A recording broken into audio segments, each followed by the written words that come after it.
Boa tarde, alunos. Hoje nós vamos fazer uma aula sobre a Segunda Guerra Mundial. Na aula passada nós terminamos de falar sobre o tema do totalitarismo na Alemanha e agora nós vamos seguir com as consequências do totalitarismo. Vamos lá. A gente inicia mostrando essa imagem aqui para vocês. Essas imagens aqui, o que elas têm em comum, gente? Alguém sabe me dizer? A guerra, a luta. Todos simbolizam jogos de guerra. É isso aí. Os dois do meio são dois jogos relatando a Segunda Guerra Mundial. O da direita é um livro da Sarah Walsh falando sobre a Segunda Guerra Mundial, que são cartas e diários, né, de adolescentes que foram para a Segunda Guerra Mundial. E o da esquerda é o Até o Último Homem, que é um filme mais recente sobre a Segunda Guerra Mundial também, sobre a campanha no Pacífico. Quando vocês olham para essas imagens aqui, quem que está sendo quem que está aparecendo nessa imagem? De quem são esses soldados? Alguém sabe me dizer? De que país que eles Soldados são? americanos? São soldados americanos, correto. É um tanque americano, é uma soldada aliada, um soldado aliado ali que está escrevendo a carta embaixo, na direita. Embaixo são também soldados americanos e na esquerda também um outro soldado americano. Agora nós vamos começar, gente, falando da quarta-feira de 3 de maio de 1944. Uma frase da Anne Frank, que se vocês já conhecem, é um livro que é o Diário de Anne Frank, né? Que conta da história de uma garota judia que se escondia no porão de alguns parentes para se esconder dos nazistas capturando os judeus no país dela. E ela fala: qual é o sentido da guerra? Por quê? Por que as pessoas não podem viver juntas em paz? Por que toda essa destruição? Por que a Inglaterra fabrica aviões e bombas maiores e melhores e ao mesmo tempo constrói casas novas? Por que se gastam milhões com a guerra a cada dia, enquanto não existe um centavo para a ciência médica, para os artistas e para os pobres? Não acredito que a guerra seja apenas obra de políticos e capitalistas. Ah, não. O homem comum é igualmente culpado. Caso contrário, o povo e as nações teriam se rebelado há muito tempo. Há uma necessidade destrutiva nas pessoas. A necessidade de demonstrar a fúria, de assassinar e matar. E até que toda a humanidade, sem exceção, passe por uma metamorfose, as guerras continuarão a ser declaradas. E tudo foi cuidadosamente destruído, cultivado e criado, será cortado e destruído. Só para começar outra vez. A página 260 do livro.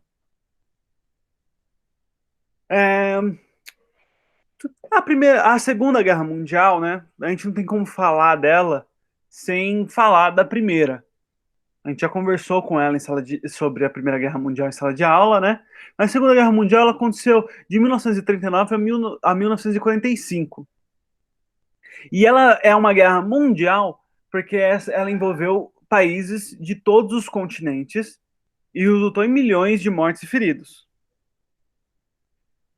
Entre a Primeira e a Segunda Guerra Mundial, teve uma separação de 21 anos, de 1918 até 1939.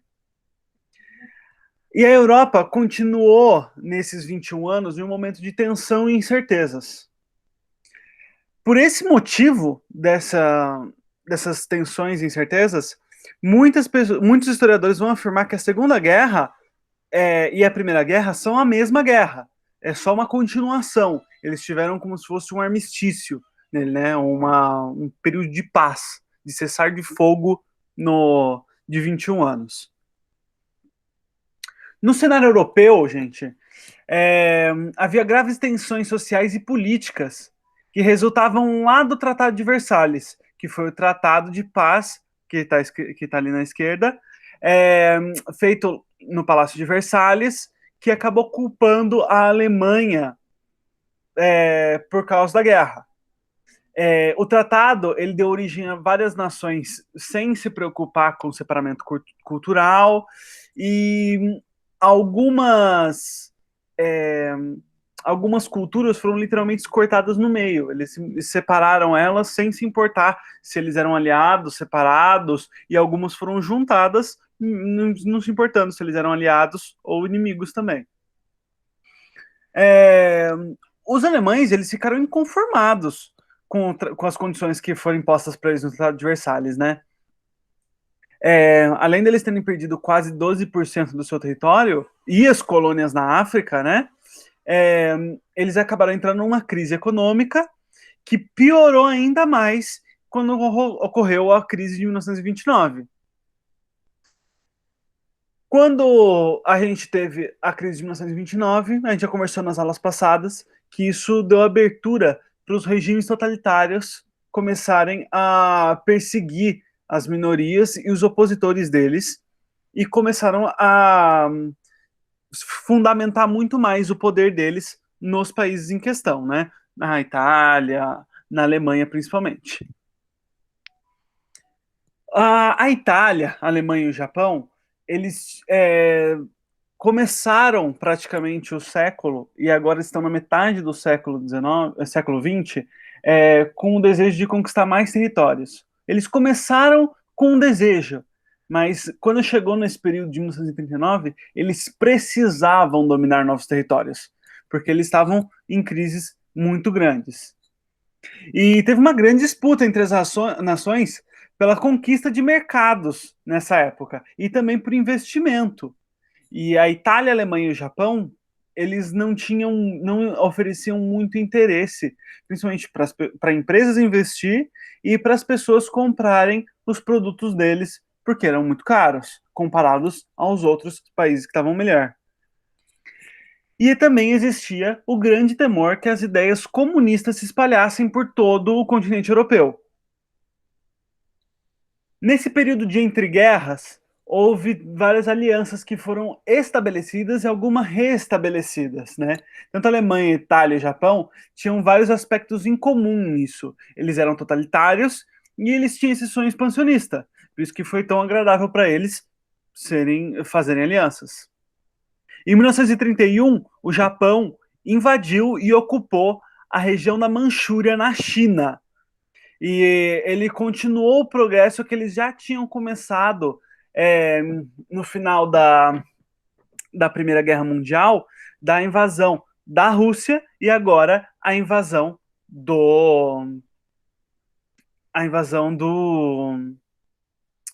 da China por completo. Em 1935, a Itália invadiu a Etiópia, na África.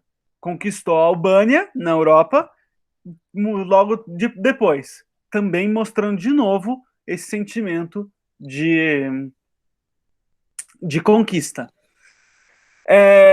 Mas o Japão e a Itália estarem invadindo e ocupando esses espaços não preocupava os aliados, porque eles, entre aspas, eram países, se não aliados da Inglaterra ou dos países que antes faziam a Tríplice Entente, ou então eles se mantinham neutros. Então, esses países dominantes, como os Estados Unidos, a Inglaterra e a França, não se preocuparam com isso. Mas no final de 1935, o Adolf Hitler, que é o líder nazista, né, ele se retira da Liga das Nações, que foi a instituição criada no final da Primeira Guerra Mundial, e isso começou a criar um certo desgaste na relação entre esses países. Hitler também começou a incentivar a produção de armamentos, que no Tratado de Versalhes, e começou a ampliar, obviamente, o exército deles, e começar a, tomar de volta alguns territórios que eles tinham perdido. E isso quebra os acordos assinados no final da Primeira Guerra Mundial, lá no Tratado de Versalhes. Em 1936, os representantes da Itália e da Alemanha assinam um tratado. E daí eles criam o chamado Eixo Roma-Berlim. Esse termo, eixo, no final, durante a Segunda Guerra Mundial inteira, vai ser a forma com que eles se referem a todos os países aliados à Itália e à Alemanha durante a guerra. Mais tarde, em 1940, o Japão se junta, formando o eixo Roma-Berlim-Tóquio. Em 1938, então, a situação começou a ficar mais tensa ainda. As tropas alemãs ocupam a Áustria e literalmente incorporam o país à Alemanha. E agora a Alemanha abertamente tomou um território que não era deles, que era de um outro país soberano. A gente tem aqui uma linha temporal mostrando mais ou menos como foi aconteceu tudo isso, a distância de uma das coisas, de uma para outra. Nisso, nós temos a Conferência de Munique e o Pacto Nazi-Soviético de não agressão, que as ideias expansionistas do Adolf Hitler elas continuavam e cada vez mais agora os alvos eram os Sudetos na antiga Tchecoslováquia.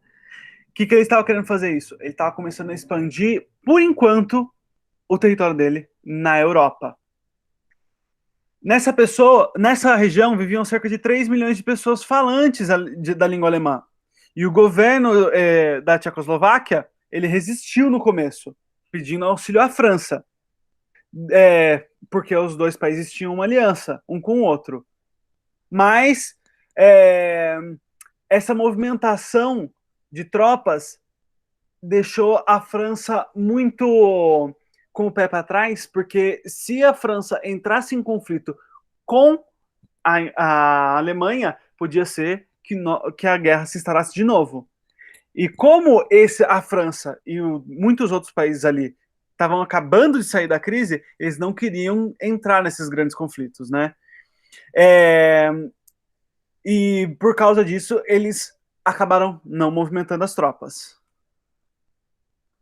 Em 1938, os líderes da Alemanha, Itália, Reino Unido, França se reuniram em Munique para ter uma conversa, né? Foi o que nós chamamos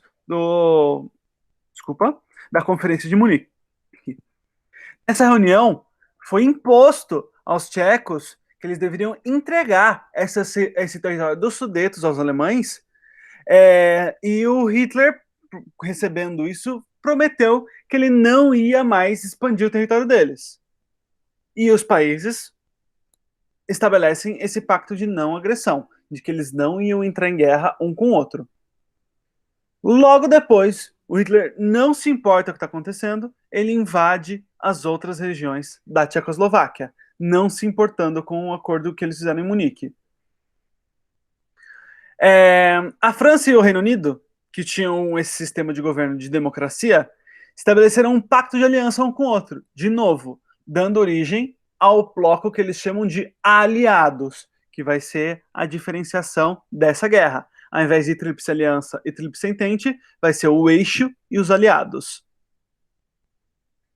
Com esse pacto estabelecido com a Inglaterra e a França, o único país que poderia se opor à Alemanha na Europa era a União Soviética. E o Hitler, com medo de lutar nas duas frentes, contra os capitalistas na Europa e o regime de esquerda da União Soviética, né, um na direita e outro na esquerda ainda, eles iam ser prensados, ele fica com medo disso, ele chega para Stalin, que é o líder da União Soviética nesse momento, e ele faz o pacto nazi-soviético de não agressão. Os dois não entrariam em guerra. E por meio desse pacto secreto, os alemães soviéticos combinam uma invasão à Polônia e a divisão da Polônia entre a União Soviética e o Partido Nazista, né? E a Alemanha. Alguns outros territórios da Europa, como a Finlândia, também iam ser invadidos nisso, mas o ponto principal ficou na Polônia pelo interesse comercial que eles tinham dentro da Polônia. Aqui nós temos de novo a nossa linha para vocês darem uma olhada. Nisso é dada a largada da guerra, né? Em 1939, Hitler exigiu que a Polônia retornasse à Alemanha o que eles chamam de corredor polonês, que é aquela partezinha ali no norte da Polônia. E eles também queriam o direito de construir uma autoestrada que ligasse a Prússia Oriental, ali vocês estão vendo, com o Império Alemão. E encorajados pela Inglaterra e pela França, que haviam abandonado a política de apaziguamento já, eles não estavam mais interessados em ter paz com os alemães, incentivaram os poloneses a recusar essa imposição. Falar, não, você não vai ter esse território de volta. Então, em 1º de setembro de 1939, os alemães invadem a Polônia, que não resistiu à força do ataque alemão, porque o exército alemão estava muito grande nesse momento, e a Polônia não tinha exército. A Inglaterra e a França, que são aliadas da Polônia, declaram guerra à Alemanha. E isso dá a largada para a Segunda Guerra Mundial. Nós temos aí a Alemanha invadindo a Polônia, e a Inglaterra e a França declarando guerra à Alemanha. Agora nós vamos ter nosso exercício da aula de hoje, gente. Esta guerra, de fato, é uma continuação da anterior. Quem disse isso foi Winston Churchill, no discurso dele feito no parlamento inglês em 21 de agosto de 1941. A afirmativa anterior confirma a continuidade latente de problemas não solucionados na Primeira Guerra Mundial, que contribuíram para alimentar antagonismos e levaram à eclosão da Segunda Guerra Mundial. Entre esses problemas, identifica-se. Por favor, façam escolham uma das opções, enquanto eu ponho uma musiquinha para vocês.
Vamos lá, gente. Qual foi a opção que vocês colocaram nessa questão? Eu acho que é A. Você acha Eu que é também A? acho que é A. Que é crescente nacionalismo econômico aumenta a disputa dos mercados consumidores e por áreas de investimento? Vamos dar uma olhadinha para ver qual que é? Correto, gente. A crescente nacionalismo econômico e o aumento da disputa por mercados consumidores e por áreas de investimento. Esses foram um dos problemas que alimentou o antagonismo que levaram à eclosão da Segunda Guerra Mundial. Gente, a aula de hoje vai ficar por aqui. A gente vai continuar o tema da Segunda Guerra Mundial por pelo menos mais umas 2 ou 3 aulas, se a gente conseguir passar melhor mais tempo na próxima aula. Eu acredito que sejam só mais 2 aulas para a gente terminar esse tema. Tá bom, gente? Tá bom. Tá bom, professor. Então, tchau Obrigado. para vocês. Até semana que vem, tá, gente? Tchau, professora. Obrigado. Obrigada. Tchau, obrigada. Nada. Tchau, tchau.